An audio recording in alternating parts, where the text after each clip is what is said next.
چنانچہ ارشاد فرمایا کہ جب کفار مکہ کے پاس ہماری طرف سے محمد مصطفیٰ صلی اللہ تعالی علیہ وسلم تشریف لائے تو انہوں نے کہا اس نبی صلی اللہ تعالی علیہ وسلم کو اس جیسا کیوں نہ دیا گیا جیسا حضرت موسیٰ علیہ السلام کو دیا گیا تھا، یعنی انہیں قرآن کریم یک بارگی کیوں نہیں دیا گیا جیسا کہ حضرت موسیٰ علیہ السلام کو پوری توریت ایک ہی بار میں عطا کی گئی تھی۔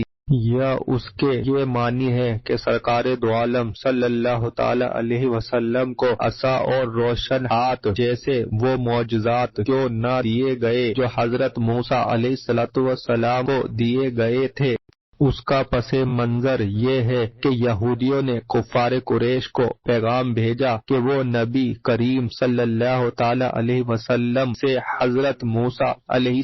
السلام کے سے معجزات طالب کریں۔ جب کفار قریش نے ایسا کیا تو اس پر یہ آیت نازل ہوئی اور فرمایا گیا جن یہودیوں نے یہ سوال کرنے کا کہا ہے کیا وہ خود روشن نشانیوں کے باوجود حضرت موسیٰ علیہ السلام کے اور جو انہیں اللہ تعالی کی طرف سے دیا گیا ہے اس کے منکر نہ ہوئے؟ اور جب یہ خود اس کے منکر ہے جو حضرت موسیٰ علیہ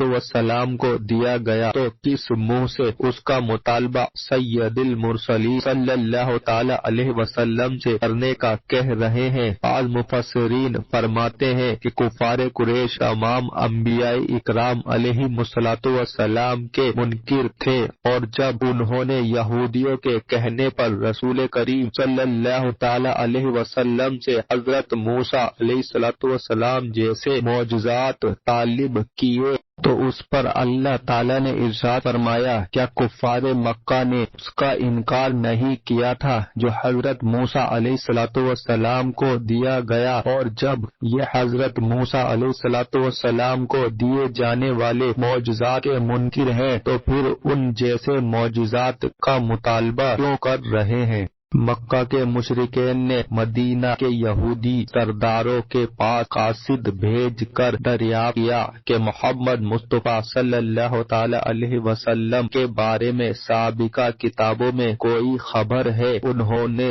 جواب دیا کہ ہاں، حضور اقدس صلی اللہ تعالی علیہ وسلم کی نعت و صفت ان کی کتاب توریت میں موجود ہے۔ جب یہ خبر کفار قریش کو پہنچی تو وہ توریت اور قرآن کے بارے میں کہنے لگے کہ یہ دونوں جادو ہیں اور ان میں سے ایک دوسرے کی مددگار ہیں۔ قرآن مجید کی ایک دوسری قراءت کے اعتبار سے معنی یہ ہوں گے کہ کفار نے کہا کہ حضرت موسیٰ علیہ السلام اور حضرت محمد مصطفیٰ صلی اللہ تعالی علیہ وسلم دونوں جادوگر ہیں اور ان میں سے ایک دوسرے کے معین و مددگار ہیں۔ مزید کفار مکہ نے یہ کہا کہ بے شک ہم تورات کے بھی منکر ہیں اور قرآن کے بھی، حضرت موسیٰ علیہ السلام کا بھی انکار کرتے ہیں اور محمد مصطفیٰ صلی اللہ تعالی علیہ وسلم کا بھی۔